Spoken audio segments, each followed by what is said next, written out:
গুম ও হত্যার শিকার ১৫০ জনের পরিবারের অভিযোগের একটিরও তদন্ত শেষ হয়নি বলে অভিযোগ করেছেন মায়ের ডাকের সমন্বয়ক সঞ্জিদা ইসলাম তুলি এমপি। তার অভিযোগ, আন্তর্জাতিক অপরাধ ট্রাইব্যুনালে তদন্ত সংস্থা ১ বছরেরও বেশি সময় নষ্ট করেছে।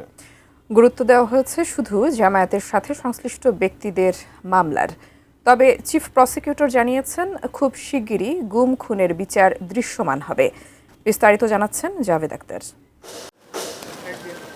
আওয়ামী লীগ সরকারের প্রায় ১৬ বছরের শাসনামলে বিরোধী রাজনৈতিক দলের নেতাকর্মীদের পাশাপাশি ভিন্ন মতাদর্শের শত শত মানুষকে গুম ও হত্যার অভিযোগ রয়েছে। ২৪-এর ৫ আগস্ট শেখ হাসিনা সরকারের পতনের পর অনেকেই আয়নাঘর নামে পরিচিত বিভিন্ন বন্দিশালা থেকে মুক্ত হন। গুমের শিকার ব্যক্তিদের স্বজনদের সংগঠন মায়ের ডাকের সমন্বিত উদ্যোগে পুনর্গঠিত আন্তর্জাতিক অপরাধ ট্রাইব্যুনালে পর্যায়ক্রমে শতাধিক অভিযোগ দেওয়া হয়। সেসবের অগ্রগতি জানতে মঙ্গলবার গুমের শিকার পরিবারের সদস্যদের নিয়ে ট্রাইব্যুনালের চিফ প্রসিকিউটরের সঙ্গে বৈঠক করেন মায়ের ডাকের সমন্বয়ক সঞ্জিদা ইসলাম তুলি। শুধুমাত্র মায়ের ডাক থেকে প্রায় ১৫০ মতো কেস এখানে এসছে। প্রায় ১ বছর ৩ মাস আমরা ইনভেস্টিগেশন দেখিনি। কিছু কেসে কিছু দূর এগিয়েছে ইনভেস্টিগেশন, বাট এখনো কিন্তু ফুল ক্লোজারে কোনো কেস যায়নি। তো ইনভেস্টিগেশন টিমটাকে আমার মনে হয় যে অনেক বেশি আরও প্রোঅ্যাক্টিভ ওয়ে থেকে আগে আসতে হবে প্রসিকিউশন টিমটাকে সাপোর্ট দেওয়ার জন্য।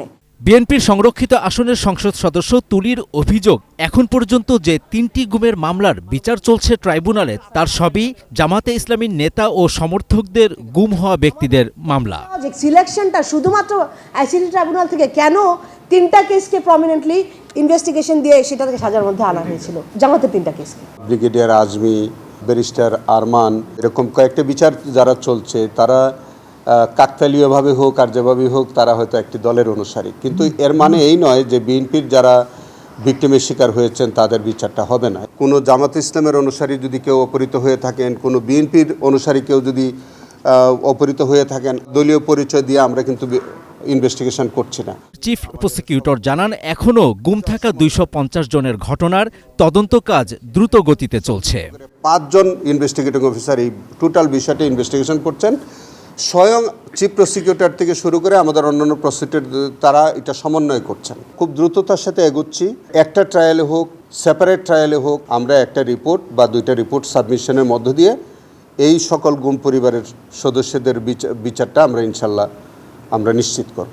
চিফ প্রসিকিউটর জানান, গুমের ঘটনার আলামত নষ্ট করায় তদন্ত শেষ করতে সময় লাগছে। লজিক্যাল কিছু সময় আমাদের লাগে। Javed Akhtar, ATN news, Dhaka.